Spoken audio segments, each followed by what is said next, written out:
오늘의 묵상 시간입니다. 오늘 본문 말씀 역대하 34장 1절부터 13절의 말씀을 통해 오늘 우리에게 주신 하나님 아버지의 마음 우리가 함께 살펴보길 원합니다.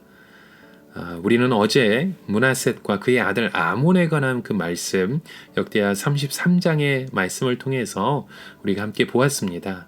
그 말씀에 보게 되시면 이 므낫셋 왕은 자기가 만든 그 아로새긴 목상을 하나님의 전에 세우며 하나님의 보시기에 악을 행했던 자였죠. 그래서 하나님께서는 이 아수르라는 이웃 나라를 통해서 그를 쇠사슬로 결박하게 하시며 바벨론으로 끌려가서 환난을 당케 하셨습니다. 자, 이에 므낫셋 왕이 하나님 앞에 크게 겸손하게 기도하고 그때 하나님은 그를 다시 예루살렘으로 돌아오게 하시고 다시 왕 위에 거하게 하셨죠. 자, 그러나 그의 아들 암몬은 아버지 므낫셋처럼 악을 행한 후에 다시 돌이키지 못한 그의 왕이었습니다. 그래서 하나님은 아버지의 그 므낫셋이 스스로 겸손하여 하나님께 기도함으로 왕위에 다시 오르게 하신 것과 다르게 암몬은 신복을 통해서 그를 제거하시고 어린 그의 아들 요시야를 그를 대신하여 왕으로 삼으셨던 것이죠. 자, 오늘 읽은 본문 역대하 34장은요. 유다 왕조의 그 마지막으로 선한 왕으로 일컬어지는 요시야에 대한 말씀입니다. 자, 이 요시야는 어린 나이에 왕위에 올랐었죠. 오늘 본문 1절에 이렇게 말씀합니다. 요시야가 왕위에 오를 때 나이가 8세라 예루살렘에서 31년 동안 다스리며 라고 말씀합니다. 자, 요시야는요 비록 어린 나이에 왕위에 올랐지만 그는 여호와의 보시기에 정직하게 행하였고 그의 조상 다윗의 길로 걸으며 좌우로 치우치지 아니하였다고 말씀합니다. 자, 오늘 본문 2절에도 언급하고 있는데요. 좌우로 치우치지 아니하고 라고 말씀하죠. 자, 요시야가 일생 동안 하나님을 어떻게 섬겼는지를 잘 설명해주는 그 짧은 내용이지만 너무나도 중요한 말씀이라는 거죠. 자, 유다 나라의 선한 왕으로 일컬어지는 왕들이 있었잖아요. 요아스, 또 우시야, 요담, 히스기야 등 이들에게 성경이 동일하게 이 평가를 하고 있는데요. 여호와의 보시기에 정직하게 행하였다고 표현을 쓰고 있지만 자, 그들 모두에게 그런 왕들에게 표현되는 그 좌우로 치우치지 아니하였단 말은 사용되지 않았습니다. 바로 이 요시야 이 왕에게만 좌우로 치지 아니하였다는 그 말씀을 주고 있는데요. 왜냐하면 그들의 삶을 보면 끝까지 하나님 앞에 선한 일을 지속시키지 못했기 때문이었겠죠. 그들은 하나님이 미래와 희망이 되었어야 했는데 그러나 그의 눈에 보이는 것에 좌우로 지지하냐는 그런 면이 있었다는 거죠. 그러나 요시야는 비록 어린 나이에 왕위에 올랐지만 그는 끝까지 다윗과 같은 그 길을 걸어갔던 것입니다. 그래서 좌우나 우로나 치우치지 아니하는 하나님의 말씀에만 따라가는 그런 위대한 왕의 모습으로 나아갔다는 것이죠. 마찬가지로 오늘 우리의 삶도 마찬가지입니다. 우리의 신앙생활을 하는 데 있어서 잊어서는 안 될 것들이 있죠. 우리가 이 삶의 경주를 나아가는 곳 가운데 우리가 100m를 가기 위해 또 200m, 400m를 달리는 단거리 주자가 아니라는 사실을 여러분 기억해야 됩니다. 우리는 잠깐 동안만 하나님을 믿고 마는 그런 삶이 아니라는 거죠. 우리는 마치 마라톤을 뛰는 그런 하나님의 생명된 믿음의 일꾼들이라는 것입니다.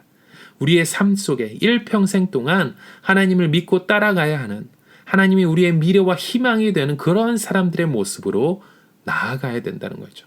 그래서 요시야처럼 좌로나 우로나 치우치지 않는 그런 삶을 오늘도 우리가 힘차게 선택하고 또 고백하고 힘차게 걸어가야 될 줄 믿습니다. 이런 요시야는 비록 어린 나이에 왕위에 올랐지만 그가 왕위에 오른 지 12년 만에 유다와 예루살렘을 깨끗하게 하는데 정말 철저하게 하나님의 말씀대로 수행합니다. 그래서 오늘 본문의 내용 그 34장의 말씀을 보게 되시면 각종 우상들을 제거하죠. 바알의 제단을 허들어버리고 아세라 목상과 아로새긴 우상들을 부어 만든 그 우상을 바 가루로 만들어서 제사하던 자들의 무덤에 뿌리는 듯 다양하게 철저하게 또 그리고 하나님의 말씀대로 우상을 제거했던 것입니다. 그리고 게다가 18년 만에 예루살렘 땅과 성전을 깨끗하게 하기를 마치고 하나님 여호와의 전을 수리해 갔던 왕이었던 거죠. 자, 이 과정에서 보게 되시면 여러분 14절의 말씀에 보게 되시면 제사장 힐기야가 한 책을 그때 발견하게 되는데요. 그 책이 바로 여호와의 율법책이라는 것입니다. 이 책은 서기관 사반에게 전달되어졌고 사반은 요시야 왕에게 그 책을 알려주고 그 앞에서 책을 읽어드렸던 것입니다. 자, 이때 중요한 그 모습을 우리가 봐야 되는데요. 이때 왕은 정말 중요한 반응을 19절에 이렇게 말씀하고 있습니다. 왕이 율법의 말씀을 듣자 곧 자기 옷을 찢더라 라고 말씀합니다. 요시야 왕은 율법의 그 말씀을 듣고서 바로 반응을 보입니다. 이 옷을 찢는다는 행위 속에서 바로 그의 탄식하고 괴로워하는 그 참회하는 그 마음의 모습을 우리가 보게 되는 거죠. 여러분, 오늘 우리의 삶은 어떻습니까? 오늘날 우리 가운데는 하나님의 그 말씀이 홍수처럼 밀려와 우리의 마음을 적시지만 때로 우리의 마음은 화인을 맞은 것처럼 아무 감각이 없이 지나가는 경우가 너무나도 많은 것 같습니다. 말씀의 홍수 가운데 우리가 살고 있지만 우리가 이 말씀을 듣고서 무감각한 상태에 있다면 우리는 돌이킬 수 없고 또 멸망의 길로 빠져갈 수밖에 없는 우리의 인생이라는 거죠. 그래서 우리의 마음이 굳어져서는 안 된다는 겁니다. 이 우리의 마음을 부드럽게 해달라고 우리가 하나님 앞에 간절하게 매달려야 되는 거죠.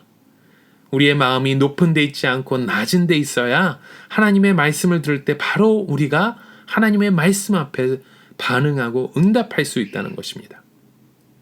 그렇습니다, 여러분. 바로 이 요시야 왕은 하나님의 말씀을 듣고 반응할 수 있는 그런 왕이었다는 거죠.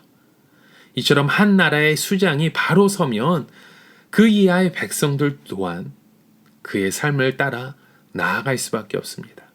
마찬가지로 한 집의 가장이 우리가 바로 서 있다면 우리의 공동체, 우리 가정을 통해서 하나님은 우리를 사용하신다는 거죠. 그래서 우리는 오늘도 깨어서 기도해야 됩니다. 이 나라와 또 우리 자녀들의 학교와 또 우리 가정, 우리의 공동체의 수장 되시는 모든 사람들이 하나님의 말씀 앞에 바로 설 수 있도록 오늘도 우리는 기도해야 될 줄 믿습니다.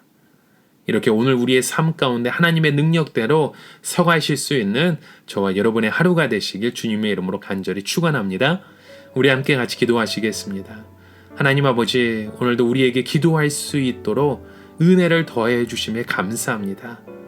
저희들은 사람 보기에 정직한 삶이 아니라 하나님 보시기에 정직한 삶을 살 수 있기를 간절히 원하오니 하나님, 오늘 우리에게 주신 그 생명이 닿을 때까지 좌로나 우로나 치우치지 않도록 하나님이 우리의 미래와 희망임을 알게 하여 주시고 하나님의 말씀을 들을 때 깨닫게 하시어 겸손한 마음, 또 그런 민감한 마음을 주셔서 올바르게 행하고 반응할 수 있는 하나님의 자녀로 저희를 인도하여 주시옵소서.